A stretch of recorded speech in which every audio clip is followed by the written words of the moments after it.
Saludo con gusto a Daira Arana Aguilar, directora de Global Thought y analista en temas de seguridad. Bienvenida, Daira.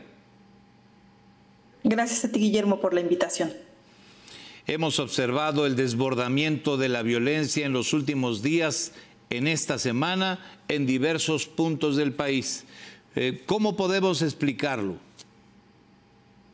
Bueno, es complicado lo que está sucediendo, sobre todo ante el contexto electoral en el que ya desde la Presidencia de la República y su partido han puesto, digamos, el tablero en el contexto mexicano.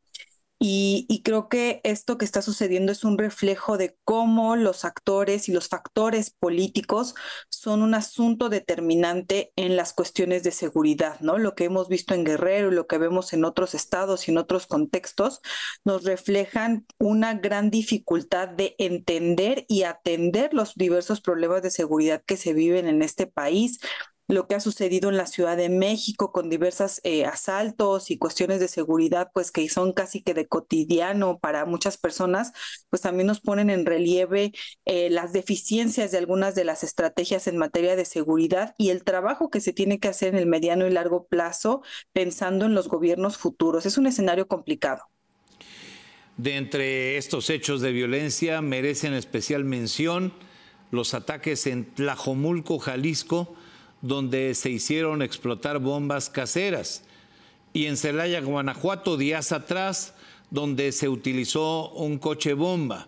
Al presidente le molesta el término de terrorismo, pero el uso de bombas es algo que no habíamos visto antes. Daira, ¿se trata de una escalada, te pregunto, del crimen organizado?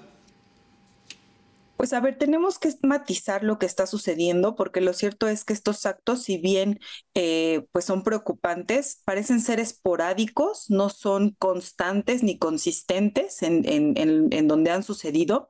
Lo que sí es de llamar la atención es que parece ser una herramienta de los grupos criminales para ejercer alguna especie de presión en los actores gubernamentales o en los actores locales para que dejen de hacer alguna actividad que pudiera poner en tela de juicio sus intereses, ¿no? En Jalisco, específicamente lo que sucedió en Tlajomulco, pues pone en el centro también el rol de los grupos de personas que buscan a sus familiares desaparecidos. Las declaraciones que dio el gobernador bastante lamentables y pareciera ser que estos grupos, sociedad civil, personas que están haciendo el trabajo que tendrían que hacer las autoridades, pues están tocando intereses o fibras sensibles que hacen que los grupos criminales, pues quieran exaltar la violencia, ¿no? Porque están justamente adentrándose en el mundo donde ellos se mueven. Y eso es preocupante porque nos muestra que las autoridades no tienen entonces un control efectivo sobre lo que sucede en los territorios, ¿no? Sobre todo a nivel municipal, donde se ha debilitado mucho a las instituciones de seguridad, particularmente las policías municipales, apostándole todo a una estrategia donde la Guardia Nacional es la gran respuesta y donde al mismo tiempo la Guardia Nacional no ha dado los resultados que se esperan. Y estos eventos parecen ser resultado de esa estrategia fallida, no solo a nivel federal, sino a nivel estatal y municipal en estos contextos. Daira Arana, otro tema del que se habla mucho en estos días es el de la base social que han formado los grupos criminales y que llevan a sus eventos, por decirlo de alguna manera. Esto fue muy evidente en Chilpancingo, Guerrero, esta semana, donde el grupo denominado Los Ardillos se valió de los pobladores para generar caos y violencia. ¿Cuál es tu opinión?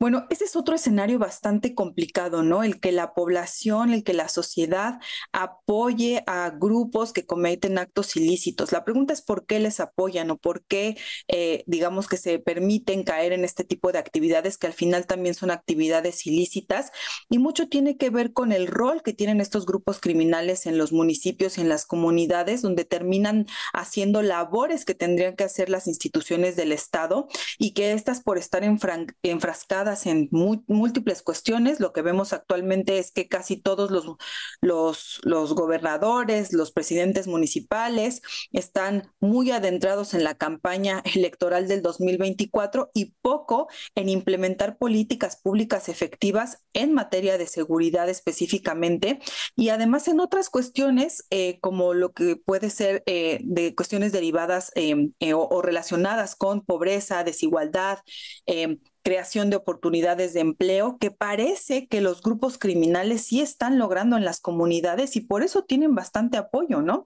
Hay otras muchas explicaciones, pero la explicación que podría ser más sencilla de entender para quienes nos escuchan y nos ven es esta, me parece. Y entonces eso revela una mayor preocupación porque este gobierno al menos, y gobiernos anteriores también, habían puesto mucho énfasis en esta noción de entender las causas de la violencia y atender esas cuestiones estructurales que motivaban a las personas no solo a cometer actos ilícitos, sino también a apoyarlos. Y lo que vemos es que parece ser que no se ha logrado profundizar en esas causas y aterrizarlas en una política pública efectiva y que nos dé resultados. En el mediano y en el largo plazo, obviamente, no son resultados inmediatos, pero este caso de Chilpancingo es también muy curioso, sobre todo después de estos videos donde se vincula a la presidenta municipal con algunos grupos criminales y los dichos y diretes sobre la actuación de las instituciones de seguridad. Entonces hay que estar vigilando lo que está sucediendo en estos municipios porque pueden ser un gran reflejo del tipo de violencia que podríamos esperar a la luz de las elecciones en el 2024. Daira Arana, ¿te parece evidente la complicidad de autoridades estatales y municipales con bandas del narcotráfico, como se dice de manera cada vez más frecuente, y no solo en Guerrero, también en otras partes del país? Creo que es algo que es parte del síntoma del problema en materia de seguridad en el Estado mexicano, ¿no? Hemos entendido durante mucho tiempo a las autoridades y a las instituciones del Estado separadas de las organizaciones criminales, cuando en realidad parecen ser un ente que actúa de manera conjunta, ¿no? Y que tienen intereses conjuntos y que van encaminando acciones y reacciones conforme es conveniente. Entonces, lo que vemos actualmente sí, efectivamente, es una vinculación cada vez más estrecha entre gobiernos estatales y municipales con grupos criminales en muchos contextos, desde el contexto de lograr negociaciones para mantener un poco la paz y la tranquilidad de la población, o en los contextos de la propia administración de la violencia y de sus intereses económicos y políticos.